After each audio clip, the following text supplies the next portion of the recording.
안녕하세요. 세드바의 시크릿노트입니다. 오늘은 인플레이션과 복리를 이용하라는 주제로 100% 손해보지 않는 투자 전략에 대하여 이야기를 해볼까 합니다. 먼저 인플레이션의 본격적인 시작에 관하여 말씀드리겠습니다. 인플레이션은 미국이 베트남전에 사용할 돈이 부족해지자 1971년 근본위제, 즉 금과 화폐를 연계시켜주는 제도를 폐지하고 달러를 마구 찍어내면서 본격적으로 시작되었습니다. 그 후 주식과 부동산 등 실물 자산을 갖고 있던 사람들은 승자가 되었고요. 안정성을 중시해 현금으로만 보유했던 사람들은 패배자가 되었습니다. 다음으로 우리의 교육 현실입니다. 우리나라의 교육은 여전히 투자는 위험하고 저축은 원금을 잃지 않기 때문에 안전하다고 가르치고 있습니다. 그러나 오히려 원금을 잃는 쪽은 인플레이션의 상승률을 못 따라가는 저축인 것입니다. 학교에서는 열심히 일해서 저축하라고 가르치고 있지만 그렇게만 하면 평생 자본주의 노예의 사슬에서 벗어나지 못하게 되죠. 다음으로 대표적인 장기 투자자인 워렌 버핏은 다음과 같은 말을 하였습니다. 장기 투자와 생활 필수품 간에는 어떤 연관성이 있는 것일까요? 바로 인플레이션입니다. 10년 동안 보유하지 않을 주식이라면 단 10분도 보유하지 마십시오. 이 말은 인플레이션을 활용해 복리 수익을 얻으려면 10년 정도는 들고 있어야 제대로 효과를 볼 수 있다는 것을 의미합니다. 다음으로 금융교육이 제대로 되어 있지 않다는 증거에 대하여 말씀드리겠습니다.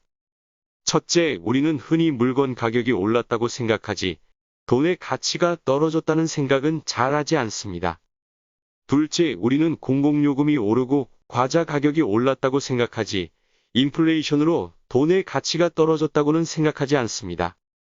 바로 이러한 대중들의 사고방식에서 우리나라에서 금융교육이 제대로 되어 있지 않다는 것을 알 수 있습니다. 콜라와 면도기, 캔디는 30년 전이나 지금이나 제품은 거의 똑같은데 가격은 올랐습니다. 제품 가격이 오르면 같은 양을 판매해도 매출이 증가해 주가도 함께 오르기 마련입니다. 다음으로 현행 화폐제도에서 100% 손해보지 않는 투자 전략은 무엇일까요? 그것은 바로 인플레이션을 활용하는 것입니다. 돈은 시간이 지날수록 필연적으로 그 가치가 하락하고 물가는 점점 오릅니다. 기업이 교체되어도 주가지수는 계속해서 오르는 원리와 마찬가지입니다. 바로 워렌 버핏의 핵심적인 투자 가치는 인플레이션에 있었던 것이었습니다. 인플레이션이 얼마나 우리의 삶을 소리 소문 없이 강탈하고 있었는지 아시겠습니까? 돈을 벌지 않아도 돈의 가치를 지키는 것만으로도 부자가 될 수 있습니다. 워렌 버핏은 인플레이션에 대해서 햄버거로 비유를 들어 다음과 같이 말하였습니다. 만약 당신이 10개의 햄버거를 사는 것을 보류하고 그 돈을 2년 동안 은행에 넣어둔다면 세금을 내고 2개의 햄버거를 살 수 있는 이자를 받게 될 것입니다. 그렇다고 좋아할 필요는 없습니다. 비록 받은 돈의 액수가 많아졌다고 할지라도 이미 그 돈의 가치는 떨어져 2년 전과 크게 다르지 않을 것입니다. 그 돈으로 당신은 더 부자가 된 것처럼 느껴지겠지만 2년 전보다 더 풍요로운 식사는 하지 못할 것입니다. 시중에 돈이 많이 풀리면 그 돈은 결국 돌고 돌아 주식과 부동산으로 흘러 들어가게 됩니다. 주식과 부동산 등 실물 자산이 없고 예적금 통장이 전부인 일반 서민들은 인플레이션에 그대로 노출이 됩니다. 지금처럼 달러, 즉 화폐와 금이 연동되지 않고 기축통화국인 미국이 마음대로 달러를 찍어내는 한 인플레이션은 앞으로도 막을 수 없을 것입니다. 다음으로 자본주의의 특징입니다. 자본주의는 은행이 신용창조를 통해 대출을 늘려 돈이 늘어나게 되는 구조를 가지고 있습니다. 자본주의에서 돈은 시간이 지날수록 필연적으로 가치가 하락하고 물가는 점점 상승하게 됩니다. 1970년 이후 금값이 3000%나 상승했다는 것에서 이 사실을 알 수 있습니다. 다음으로 주식 투자에서 가장 성공한 워렌 버핏의 핵심 조언들에 대하여 말씀드리겠습니다. 첫째, 잃지 마라. 절대로 잃지 마라입니다. 변화무쌍한 주가를 보지 말고 BPS와 ROE를 보십시오.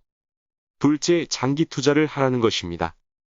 셋째, 복리의 마술을 이용하는 것입니다. 결국 이 세 가지를 관통하는 핵심 가치는 바로 인플레이션인 것입니다. 연 100% 이상의 수익률을 기록했던 투자자들은 셀 수 없이 많았지만 결국 워렌 버핏만이 주식시장에서 끝까지 살아남아 세계적인 주식 투자자가 되었습니다. 그의 성공 이면에는 인플레이션을 활용했다는 사실이 숨겨져 있습니다. 다음으로 시간은 인플레이션 플러스 복리와도 같다는 사실입니다. 인플레이션을 이용한 투자는 애당초 실패가 없으며 복리로 늘어나면서 가장 높은 수익을 기록할 수 있는 투자인 것입니다. 워렌 버핏이 세계 최고의 부자가 되는데 필요했던 수익률은 연 30% 내외였습니다. 1971년 근본이자가 폐지된 후 6년 뒤 워렌 버핏은 포춘에 다음과 같은 말을 남겼습니다. 산술적인 관점에서 이야기를 하자면 인플레이션은 지금까지 책정된 모든 세금보다도 가장 혹독한 형태로 우리에게 세금을 내라고 강요하고 있습니다.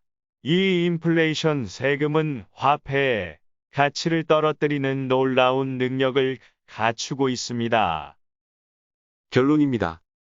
주식은 기업의 가장 기초적인 자산으로서 인플레이션을 매우 적극적으로 반영한다는 사실입니다. 주식이 아무리 안 올라도 인플레이션의 상승률만큼은 오르게 됩니다. 이는 예금보다 주식에 돈을 묻어두는 게 장기적으로 훨씬 이득이라는 것을 의미합니다. 그러므로 여러분들도 인플레이션과 복리를 이용하여 변화무쌍한 주가의 등락에 흔들리지 말고 장기적으로 주식자산 가치의 상승에 초점을 맞추고 BPS와 ROE를 바라보고 복리의 마술로 100% 손해보지 않는 투자를 하시기를 바랍니다.